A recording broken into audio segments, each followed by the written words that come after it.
Share बाजार की तमाम सभी बड़ी खबरें अब मिलेगी सिर्फ एक चैनल पर। फटाफट हमारे चैनल बाजार एनालिसिस को अभी सब्सक्राइब करें। ONGC Q3 results. Oil gas की दिग्गज सरकारी कंपनी ONGC ने 11 फरवरी को दिसंबर तिमाही के नतीजे जारी किए। कंपनी का कंसोलिडेटेड कर बाद मुनाफा पैट 220% बढ़कर दिसंबर तिमाही में 11,637 करोड़ रुपए रहा। पिछले साल की इसी तिमाही में कंपनी का कंसोलिडेटेड पैट सिर्फ 3,637 करोड़ रुपए था। तिमाही दर तिमाही आधार पर देखें तो कंपनी का प्रॉफिट सितंबर तिमाही के मुकाबले 38% घट गया है। सितंबर तिमाही में कंपनी का कंसोलिडेटेड पैट 18,749 करोड़ रुपए था। मौजूदा फिस्कल ईयर की सितंबर तिमाही में कंपनी को 9,320 करोड़ रुपए का डेफर्स और करंट टैक्स क्रेडिट मिला था। टैक्स क्रेडिट एडजस्ट करने के बाद देखें तो दिसंबर तिमाही के प्रॉफिट की ग्रोथ 23% है।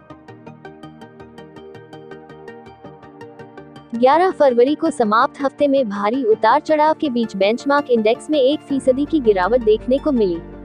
RBI पॉलिसी के ऐलान, FII की लगातार बिकवाली और अमेरिका में बढ़ती महंगाई के बीच फेड रेट में उम्मीद से तेज बढ़ोतरी की संभावनाओं ने बाजार पर दबाव बनाने का काम किया। बीते हफ्ते सेंसेक्स 491.9 अंक यानी 0.83% टूटकर 58,152.92 के स्तर पर बंद हुआ। वहीं निफ्टी 141.5 अंक यानी 0.89% गिरकर 17,374.8 के स्तर पर बंद हुआ। पिछले हफ्ते BSE स्मॉल कैप इंडेक्स 3.4% टूटा। गिरने वाले शेयरों में Forbes Gokak, Solara Active Pharma Sciences, GE Power India, Stove Kraft, Diamonds and Chemicals, फेकिम ऑर्गेनिक्स, लसर Super Generics, Jubilant Industries, JP Infratech, Goldiam International, Gulshan Polyols किटी, पैनासिया बायोटेक और NGL फाइन केम के नाम शामिल है। वहीं Shankara Building Products, Zee Media Corporation, DB Realty and Gujarat Narmada Valley Fertilizer और केमिकल्स शेयरों में बढ़त देखने को मिली। बीते हफ्ते BSE मिड कैप इंडेक्स 2% गिरावट के साथ बंद हुआ। Torrent Power, Endurance Technologies, Tata Power Company, Kansai Nerolac Paints, 3M India, Crompton Greaves Consumer Electrical, एब India, Zee Entertainment Enterprises, Bayer Crop Science, Aditya Birla Capital, RBL Bank, Info Edge India और IDBI Bank में 5 से 14% की गिरावट देखने को मिली। वहीं Adani power, JSW energy and Rajesh exports में 8 से 14% की बढ़त देखने को मिली। एडिबल ऑयल प्राइस, सरकार ने कच्चे पाम तेल क्रूड पाम ऑयल के आयात पर लागू शुल्क इफेक्टिव ड्यूटी को 8.25% से घटाकर 5.5% कर दिया है। सरकार के इस कदम से घरेलू तेल उत्पादकों को मदद मिलेगी और खाद्य तेलों की महंगाई को नियंत्रित किया जा सकेगा। कच्चे palm oil crude palm oil CPO पर बेसिक कस्टम्स ड्यूटी पहले से ही 0 है।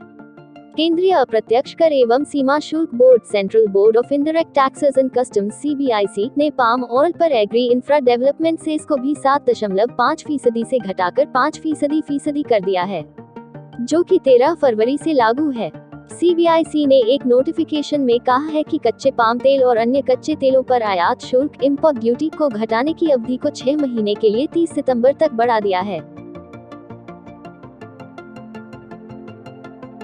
रिलायंस न्यूज, एशिया के सबसे अमीर शख्स मुकेश अंबानी का अगला लक्ष्य आधी दरों पर जीरो एमिशन फ्यूल उत्पादन का है। मुकेश अंबानी के नेतृत्व में रिलायंस इंडस्ट्रीज ने दुनिया की सबसे बड़ी ब्लू हाइड्रोजन प्रोड्यूसर में शुमार होने का लक्ष्य रखा है। रिलायंस के पास दुनिया की सबसे बड़ी तेल रिफाइनरी कॉम्प्लेक्स है और अब यह 30,000 करोड़ रुपए के प्लांट का उपयोग पेट्रोलियम कोक से सिंथेसिस गैस की बजाय ब्लू हाइड्रोजन बनाने में करेगी।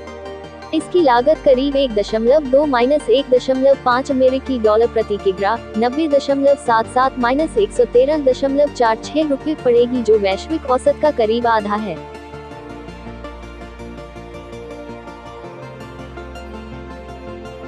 झुनझुनवाला पोर्टफोलियो, भारत के वॉरेन बफे कहे जाने वाले दिग्गज निवेशक राकेश झुनझुनवाला के पोर्टफोलियो को लेकर निवेशकों के मन में उत्सुकता रहती है।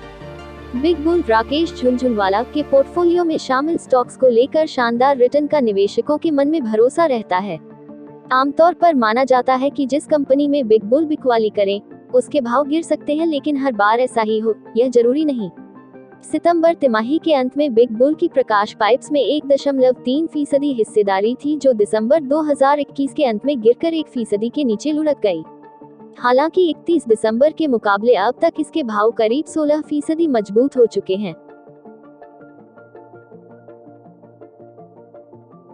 मुंबई, 12 फरवरी। भाषा जैन इरिगेशन सिस्टम्स ने शनिवार को बताया कि चालू वित्त वर्ष की तीसरी तिमाही के दौरान आय बढ़ने से उसका संचयी घाटा कम होकर 72.03 करोड़ रुपए रह गया।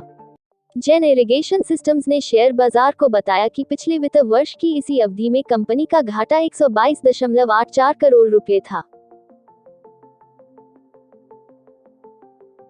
मुथूट फाइनेंस का दिसंबर में खत्म तिमाही में एकीकृत शुद्ध लाभ 4% बढ़कर 1043.60 करोड़ रुपए हो गया। पिछले वर्ष समान अवधि में उसे 1006.60 करोड़ रुपए का शुद्ध मुनाफा हुआ था।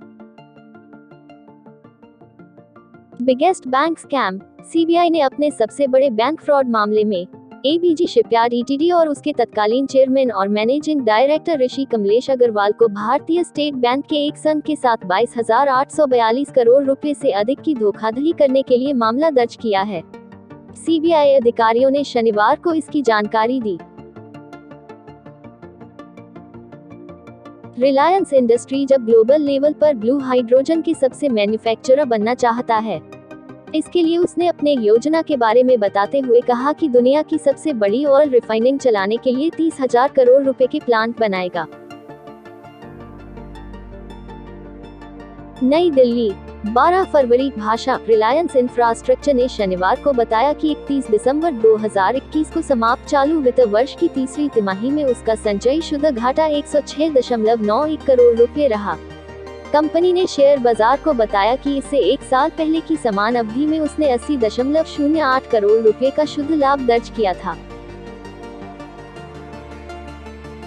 गुजरात में बैंकिंग इतिहास का सबसे बड़ा घोटाला सामने आया है। State bank of India (SBI) की शिकायत पर केंद्रीय जांच ब्यूरो (सीबीआई) ने एबीजी शिपयार्ड और उसके तत्कालीन अध्यक्ष एवं प्रबंध निदेशक ऋषि कमलेश अग्रवाल सहित 8 लोगों के खिलाफ 28 बैंकों के साथ 22,842 करोड़ रुपए की धोखाधड़ी करने के आरोप में एफआईआर दर्ज की है। बता दें कि एबीजी शिपयार्ड कंपनी जहाज के निर्माण और मरम्मत का काम करती है। इसके शिपयार्ड गुजरात के दहेज और सूरत में स्थित हैं। एफआईआर के मुताबिक यह घोटाला अप्रैल 2012 से जुलाई 2017 तक का है। इस घोटाले को बैंकिंग फ्रॉड में अब तक का सबसे बड़ा घोटाला कहा जा सकता है, क्योंकि यह नीरव मोदी से भी बड़ा घोटाला है। सबसे ज्यादा आईसीआईसीआई बैंक के 7,089 करोड़ रुपए। एसबीआई के डीजीएम की शिकायत के मुताबिक कंपनी के पास आईसीआईसीआई बैंक के 7,089 करोड़ रुपए, आईडीबीआई बैंक के 3,634 करोड़ रुपए, एसबीआई को 2,468 करोड़ रुपए, बैंक ऑफ बड़ौदा के 1,614 करोड़ रुपए, पंजाब नेशनल बैंक के 1,244 करोड़, इंडियन ओवरसीज बैंक के 1,228 करोड़ रुपए और एलआईसी को 136 करोड़ रुपए का नुकसान शामिल है। अमेरिका में अगले हफ्ते इंटरेस्ट रेट बढ़ सकता है। पहले वहां मार्च में इंटरेस्ट रेट बढ़ने की उम्मीद थी। रिटेल इन्फ्लेशन बढ़कर 40 साल के उच्चतम स्तर पर पहुंच जाने के बाद फेडरल रिजर्व ने 14 फरवरी को फेड इमरजेंसी मीटिंग बुलाने का फैसला किया है। उसने अपनी वेबसाइट पर इसकी जानकारी दी है। फेडरल रिजर्व अमेरिका का केंद्रीय बैंक है।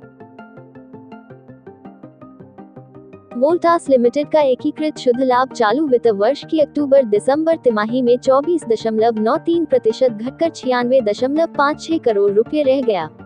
मांग में कमी के कारण कंपनी का लाभ घटा है।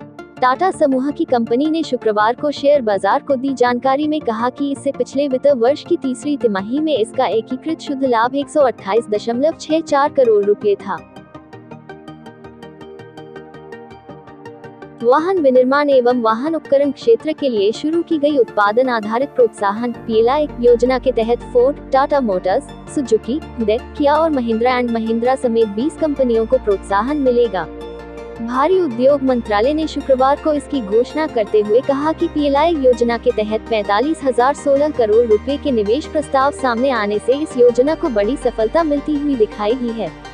इसके साथ ही मंत्रालय ने कहा कि चैंपियन मौलिक उपकरण विनिर्माताओं (ओईएम) के लिए शुरू की गई प्रोत्साहन योजना के तहत भी उपकरण विनिर्माता चुने गए हैं।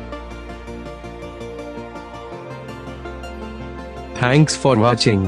शेयर मार्केट से जुड़ी ताज़ा जानकारी और डेली मार्केट एनालिसिस के लिए हमारे चैनल बाजार एनालिसिस के सब्सक्राइब बटन और बेल आइकॉन को दबाना ना भूलें। धन्यवाद।